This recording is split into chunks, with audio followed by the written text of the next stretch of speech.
ॐ শান্তি।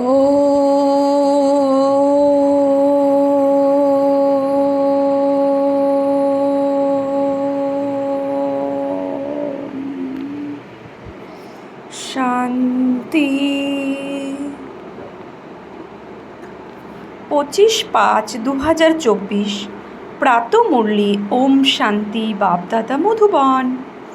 মিষ্টি বাচ্চারা, বাবা তোমাদেরকে সিভিল আই দিতে এসেছেন। তোমরা জ্ঞানরূপী তৃতীয় নেত্র প্রাপ্ত করেছ, তাই এই চোখ কখনো ক্রিমিনাল হওয়া উচিত নয়। প্রশ্ন: তোমাদের মতো অসীম জগতের সন্ন্যাসীদেরকে বাবা কোন শ্রীমত দেন? কোন শ্রীমত দিয়েছেন? উত্তর: বাবার শ্রীমত হলো এখন তোমাদেরকে এই নরক এবং নরকবাসীদের থেকে বুদ্ধিযোগ ছিন্ন করে স্বর্গকে স্মরণ করতে হবে। ঘর গৃহস্থে থেকেও বুদ্ধির দ্বারা এই নরককে ত্যাগ করো। নরক হলো পুরাতন দুনিয়া। তোমাদেরকে এখন বুদ্ধি দ্বারাই পুরাতন দুনিয়াকে ভুলতে হবে। এমন নয় যে একটি ঘরকে ত্যাগ করে অন্য কোথাও চলে যেতে হবে। তোমাদের এই বৈরাগ্য অসীম জগতের প্রতি। এখন তোমাদের বানপ্রস্থ অবস্থা। সব কিছু ত্যাগ করে ঘরে ফিরে যেতে হবে। ওম শান্তি। শিব ভগবান উবাচ। অন্য কারোর নাম নেওয়া হয়নি। এনার ব্রহ্মার নাম নেওয়া হয় না। বাবাই হলেন পতিত পাবন। তিনি যেখানে যাবেন নিশ্চয়ই পতিতদের পবিত্র বানানোর জন্যই যাবেন। তিনি এখানেই পবিত্র হওয়ার যুক্তি বলছেন। শিব ভগবান উবাচু, বাকি কৃষ্ণ ভগবান উবাচু। যেহেতু ব্যাজ লাগানো আছে, তাই এই বিষয়টা তো অবশ্যই বোঝাতে হবে। রচনা এবং রচয়িতার আদি মধ্য অন্তের সকল রহস্য এই ব্যাচের মধ্যে দেখানো হয়েছে। এই ব্যাচও কোনো অংশে কম নয়। এগুলো সব হলো ইশারায় বোঝানোর জন্য। তোমরা সবাই হলে পুরুষার্থের কম অনুসারে আস্তিক। ক্রমানুসারে অবশ্যই বলতে হবে। কেউ কেউ তো রচনা এবং রচয়িতার জ্ঞান বোঝাতে পারে না, তাহলে তো শতপ্রধান বুদ্ধি বলা যাবে না। ক্রম অনুসারে শতপ্রধান রজ তম বুদ্ধিও রয়েছে। যে যেমন বুঝতে পারে সে সেরকম টাইটেল পায়। কেউ শতপ্রধান বুদ্ধি সম্পন্ন, কেউ আবার রজ বুদ্ধি সম্পন্ন। কিন্তু তোমরা আশাহত হয়ে যাবে বলে তাদের নাম বলা হয় না। কিন্তু ক্রম তো অবশ্যই রয়েছে যে ফার্স্ট ক্লাস সে খুব মূল্যবান। তোমরা এখন সত্যিকারের সদ্গুরুকে পেয়েছ। দেবী দেবতারা হলো সত্য, তারাই পরে বাম মার্গে গিয়ে মিথ্যা হয়ে যায়, অর্থাৎ দেহ অভিমানে চলে আসে। সত্য মানে আত্মা সত্য আর দেহ মিথ্যা। দেহ জড় আর আত্মা চৈতন্য। তো দেহি আত্মার কনসিয়াসে থাকে। তো সত্যযুগে দেবী দেবতারা কি আত্মা কনসিয়াসে থাকে, আত্মা চৈতন্যতে থাকে। তারপরে ধীরে ধীরে যখন দেহের বোধে আর চলে আসে তখন তারা মিথ্যা হয়ে যায়। তাহলে প্রথমে তারাই ছিল সত্য। তো বাবা বলছেন,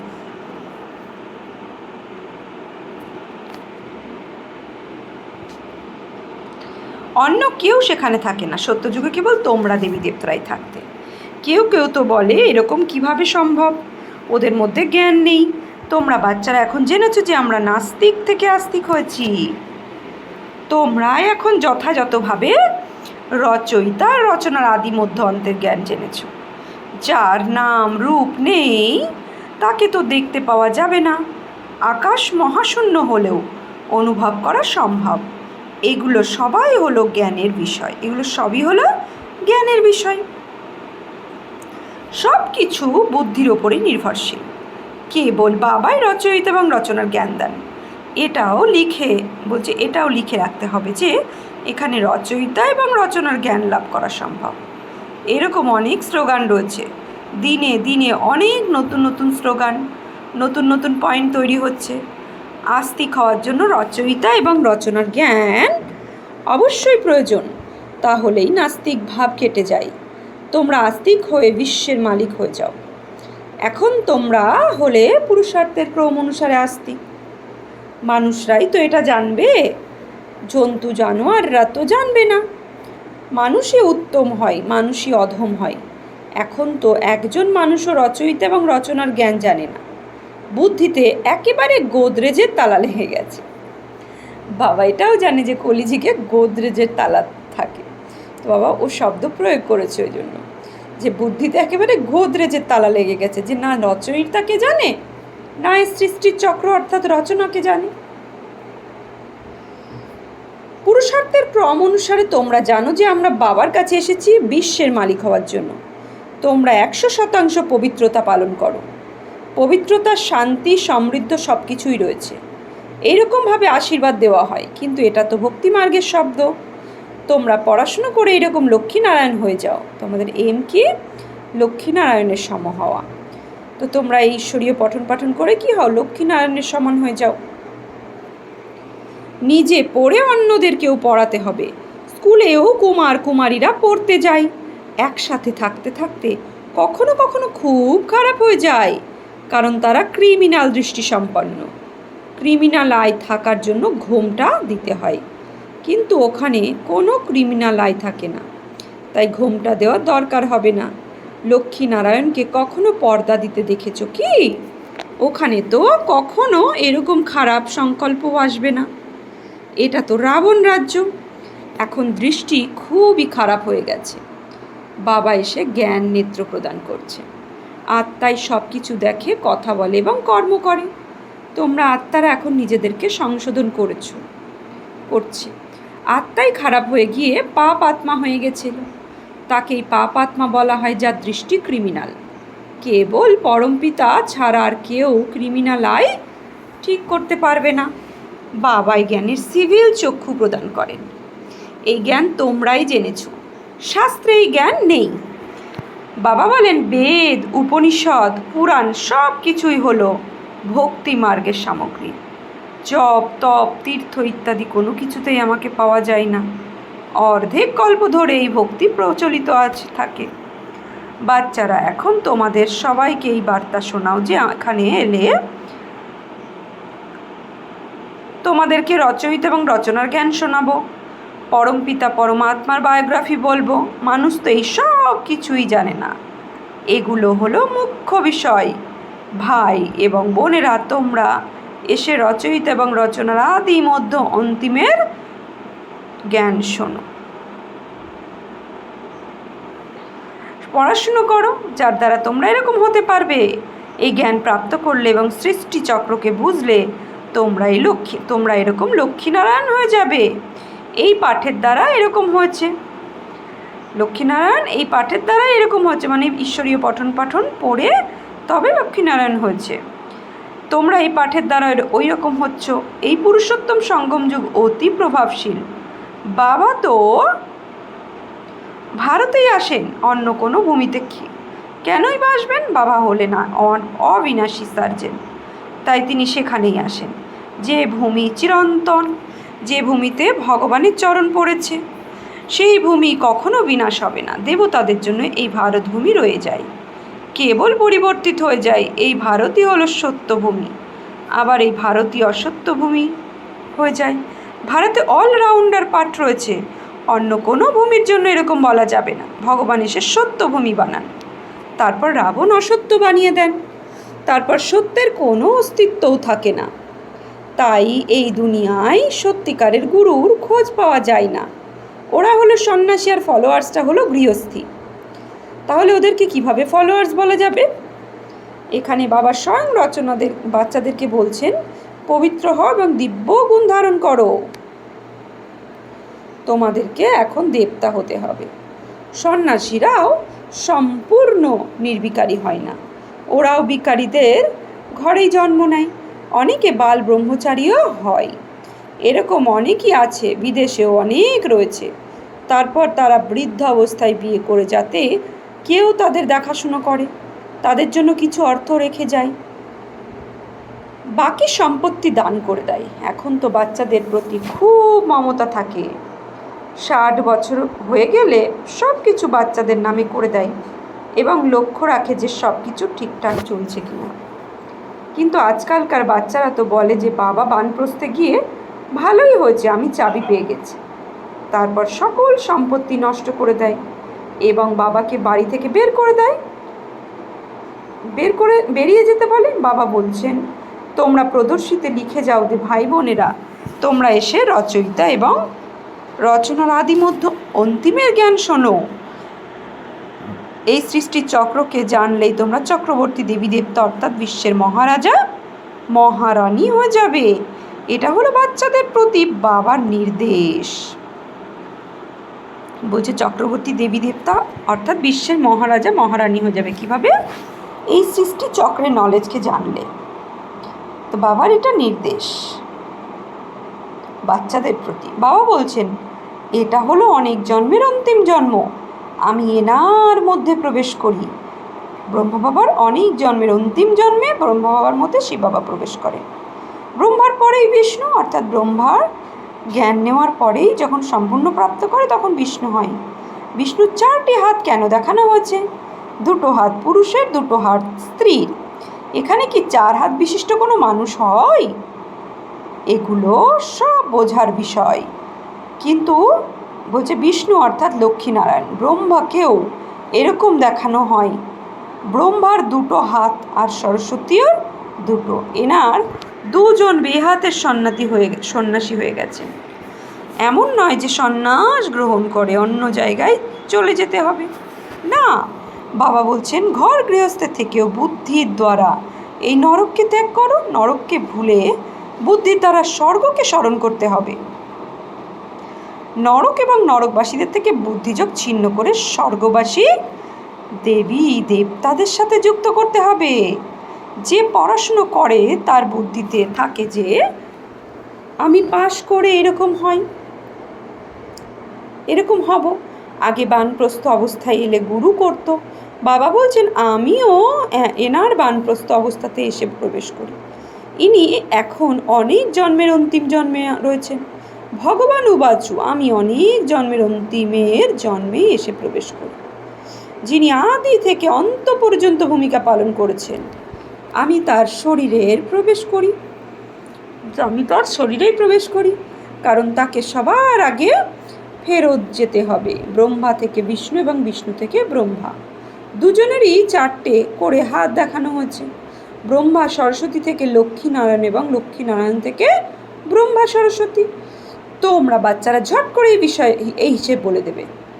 বিষ্ণু অর্থাৎ লক্ষ্মীনারায়ণ 84 জন্ম নিয়ে এরকম সাধারণ ব্রহ্মা সরস্বতী হয়ে যায়। বাবা পরবর্তী কালে এনার নাম রেখেছেন ব্রহ্মা। ব্রহ্মা বাবা কে? অবশ্যই শিব বাবা। বলছে ব্রহ্মা বাবা কে? অবশ্যই শিব বাবা। কিভাবে জন্ম দিয়েছেন? অর্থাৎ ব্রহ্মা বাবাকে জন্ম কিভাবে দিয়েছেন? শিব বাবা অ্যাডপ্ট করে ব্রহ্মা বাবাকে জন্ম দিয়েছেন। বাবা বলছেন আমি এনার মধ্যে প্রবেশ করি, তাই লিখতে হবে যে ভগবান উবাচু, আমি ব্রহ্মার শরীরে প্রবেশ করি যে নিজের জন্মকেই জানে না। ব্রহ্মাও নিজের জন্মকে জানতো না। তো বাবা ব্রহ্মার মধ্যে প্রবেশ করে তার জন্মকে প্রথম জানিয়েছে যে সত্যযুগে সেই প্রিন্স ছিল, অর্থাৎ শ্রীকৃষ্ণ ছিল, আর এখন সাধারণ লেখরাজ হয়ে গেছে। তারপরে শিব বাবা প্রবেশ করার পর তার নাম ব্রহ্মা দিয়েছে, আর সম্পূর্ণতা প্রাপ্ত হওয়ার পর চতুর্ভুজওয়ালা বিষ্ণুকে দেখিয়েছে। তো এই রহস্য। তো বাবা বলছেন যখন বানপ্রস্থ অবস্থায় হয় তখনই এসে প্রবেশ করি। যখন এই দুনিয়া পুরাতন এবং পতিত হয়ে যায় তখন আমি আসি। কত সহজভাবে বোঝাই।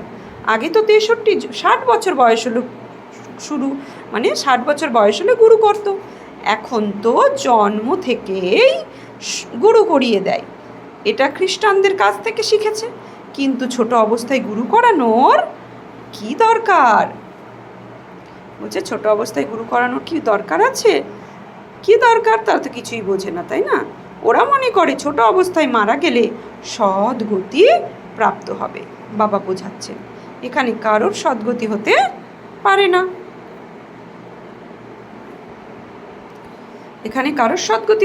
না। লৌকিক গুরুর কাছ থেকে যতই দীক্ষা নাও কখনো সদ্গতি প্রাপ্ত হতে পারে না। বাবা তোমাদের কত সহজ করে বোঝাচ্ছেন এবং উত্তম বানাচ্ছেন, অর্থাৎ শ্রেষ্ঠর থেকে শ্রেষ্ঠ। ভক্তিমার্গে তোমরা কেবল সিঁড়ি দিয়ে নেমে এসেছো, অর্থাৎ নিচে নামতে থেকেছি, উঠতে পারিনি। এটা হলো রাবণ রাজ্য। ধীরে ধীরে বিকারীর দুনিয়ার আরম্ভ হয়। গুরু তো সবাই করেছে, ইনিও হলেন, আমিও অনেক, ব্রহ্মা বাবা বলেন আমিও অনেক গুরু করেছিলাম। ব্রহ্মা বাবা কটা গুরু করেছিলেন? 12টা গুরু করেছিলেন। 12টা গুরুর মধ্যেই কিছু বিচিত্র উনি দেখেছিলেন, তাই তিনি 12টা গুরু করেছিলেন, কিন্তু কোনো গুরুকে তিনি অসম্মান করেননি। যে ভগবান সকলের সদ্গতি করেন তাকেই জানে না। ভক্তির অতি কঠোর শিকলে আবদ্ধ। কোনো শিকল পাতলা, কোনোটা হয়তো মোটা। কোনো ভারী জিনিস ওঠানোর সময় কত মোটা শিকল বেঁধে ওঠায়, ওখানেও এরকম অবস্থা। কেউ কেউ তো সঙ্গে সঙ্গে তোমাদের কথা শুনবে, কেউ আবার বুঝবে না। ক্রম অনুসারে মালার দানা তৈরি হয়। ভক্তি মার্গে মানুষ মালা জপ করে, কিন্তু একটুও জ্ঞান নেই। গুরু মালা জপ করতে বলেছেন, সঙ্গে সঙ্গে রাম নাম মত্ত হয়ে যায়, যেন বাজনা বাজায়। বাবা বলছে যেন বাজনা বাজায়, কেবল আওয়াজটা ভালো লাগে এইটুকুই, কিন্তু কিছুই জানে না রামকে, কৃষ্ণকে ওরা কখন ছিল এই সব কিছুই জানে না। কৃষ্ণকেও দাপর যুগে নিয়ে গেছে, এইসব কে শিখিয়েছেন? গুরুরা শিখিয়েছে। কৃষ্ণ দাপরে এসেছিল এবং তারপরে কলিযুগ এসে গেল। তাহলে শ্রীকৃষ্ণকে সদ্ধর্মের স্থাপনার অধর্মের বিনাশ, অর্থাৎ কলিযুগ অধর্মের যুগ, আর দাপরে এসে সদ্ধর্মের স্থাপনা কী করে করলো? তো সে তো তারপরে তো কলিযুগ চলে আসলো। তো এখানেই বোঝা গেল যে কৃষ্ণ দাপরে এসেছিল, তারপরে কলিযুগ এসে গেল, সবাই তমপ্রধান হয়ে গেল। তো কৃষ্ণ এসে কি তমপ্রধান দুনিয়া রচনা করেছেন? বাবা বলছেন আমি সঙ্গম যুগে এসেই তমপ্রধান থেকে সত্যপ্রধান বানাই। অর্থাৎ উনি কলিযুগের শেষে, যখন কলহ ক্লেশের যুগ, বিকারী দুনিয়া, তখন উনি আসেন, এসে শতপ্রধান বানায়। তোমরা তো একেবারেই অন্ধশ্রদ্ধায় ডুবে আছো। বাবা বোঝান, যার ভাগ্যে কাঁটা থাকে ফুল হওয়ার কাছে আছে, যার ভাগ্যে কাঁটা থেকে ফুল হওয়ার আছে, সে তাড়াতাড়ি বুঝে যাবে। সে বলবে এইগুলো তো সব একেবারে সত্য কথা। কেউ কেউ ভালো করে বুঝতে পারলে তোমাদেরকে বলে যে আপনি খুব ভালো বোঝান। 84 জন্মের কাহিনীও রয়েছে। বাবাই হলেন জ্ঞান সাগর, যিনি এসে তোমাদেরকে সম্পূর্ণ জ্ঞান দান করে। আচ্ছা, মিষ্টি মিষ্টি হারানি দিয়ে বাচ্চার প্রতি বা মা পিতা বাপদাদার স্মরণে স্নেহ সুমন আর সুপ্রভাত। আত্মাদের পিতা তার আত্মারূপী বাচ্চাদের জানাচ্ছে নমস্কার। আমরা আত্মারূপী বাচ্চারা আত্মারূপী বাপদাদাকে জানাচ্ছি নমস্কার, সুপ্রভাত, ধন্যবাদ। ধারণার জন্য মুখ্য সার: সদ্গুরু বাবার স্মরণের দ্বারা বুদ্ধিকে শতপ্রধান বানাতে হবে। সদ্গুরু বাবার স্মরণের দ্বারা বুদ্ধিকে শতপ্রধান বানাতে হবে, সৎ হতে হবে, আস্তিক হয়ে আস্তিক বানানোর সেবা করতে হবে। 2, এখন বানপ্রস্থ অবস্থা, তাই অসীম জগতের সন্ন্যাসী হয়ে সব কিছু থেকে বুদ্ধিযোগ ছিন্ন করতে হবে, পবিত্র হতে হবে এবং দিব্য গুণ ধারণ করতে হবে। বরদান: দেহ আর দেহের দুনিয়ার স্মৃতি থেকে উঁচুতে থাকা সর্ববন্ধন থেকে মুক্ত ফেরিস্তা ভব। দেহ আর দেহের দুনিয়ার বন্ধন থেকে উঁচুতে, দুনিয়ার স্মৃতির থেকে, দেহ আর দেহের দুনিয়ার স্মৃতির থেকে উঁচুতে থাকা সর্ববন্ধন মুক্ত ফেরিস্তা ভব। যাদের কোনো দেহ আর দেহধারীর সাথে সম্পর্ক, অর্থাৎ মনের বন্ধন নেই, তারাই হলো ফেরিস্তা। তো বন্ধন থাকলে ফেরিস্তা হয়ে উঠতে পারবে না। তার বুদ্ধি সবসময় নিচের দিকে যদি থাকে, শরীর ভারী হয়ে নিচেই থাকবে, উঠতে পারবে না। তাই ফেরিস্তাদের পা সর্বদাই ধরিত্রী থেকে উঁচুতে থাকে, ধরিত্রী থেকে উঁচুতে থাকে, অর্থাৎ দেহবোধের স্মৃতি থেকে উঁচুতে থাকে। যারা দেহ আর দেহের দুনিয়ার স্মৃতিতে থেকে উঁচুতে থাকে, তারাই সকল বন্ধন থেকে মুক্ত ফেরিস্তা ভব হয়ে যায়। এরকম ফেরিস্তারাই ডবল লাইট স্থিতির অনুভব করে। তো স্লোগান: বাণীর সাথে আচার আচরণ এই চেহারাতেও বাবার সমান গুণ দেখা গেলে তখন প্রত্যক্ষতা হবে। বাণীর সাথে আচার আচরণ আর চেহারাতেও বাবার সমান গুণ দেখা গেলে তখন প্রত্যক্ষতা হবে। ওম শান্তি। আজকে সমান কি নেব? যে আমি মুক্ত ফেরিস্তা ভব, উঁচুতে থাকা সর্ববন্ধন থেকে মুক্ত ফেরিস্তা হব। ওম শান্তি।